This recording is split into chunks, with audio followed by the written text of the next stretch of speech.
So good morning friends. आणि आज आपण आहोत दहिवडी सातारा या रस्त्यावरती बुध गावाच्या शेजारी जो घाट आहे शिंदी घाट, त्या घाटाच्या मधोमध आपण बसलो आहोत. आणि माझ्याबरोबर आहेत माझे मित्र रोहन घाडगे. नमस्कार. तर त्यांना विचारूया, सर काय सांगाल एकंदरीत या परिसराबद्दल? या परिसराबद्दल सांगायचं म्हटलं तर असं की सुरुवातीला हा अतिशय दुर्गम असा भाग होता. म्हणजे असं म्हटलं जायचं की ब्रिटिश काळामध्ये लोकांना शिक्षा म्हणून इथे पाठवलं जायचं. म्हणजे इतकं सर्व्हाइव्ह करणं खूप क्रिटिकल होतं त्यावेळी. म्हणजे पाण्याची देखील सोय नव्हती आणि अतिशय ड्राय एरिया आपण म्हणू शकतो, तसा हा होता.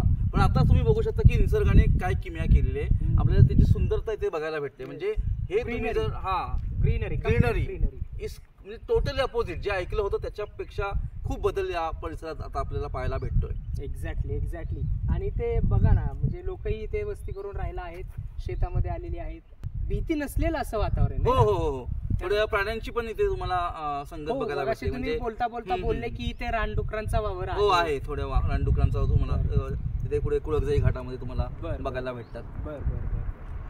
छान आहे. म्हणजे एकंदरीत परिसर अगदी नयनरम्य आहे आणि डोळ्याला सुखद आनंद देणारा असा हा परिसर आहे.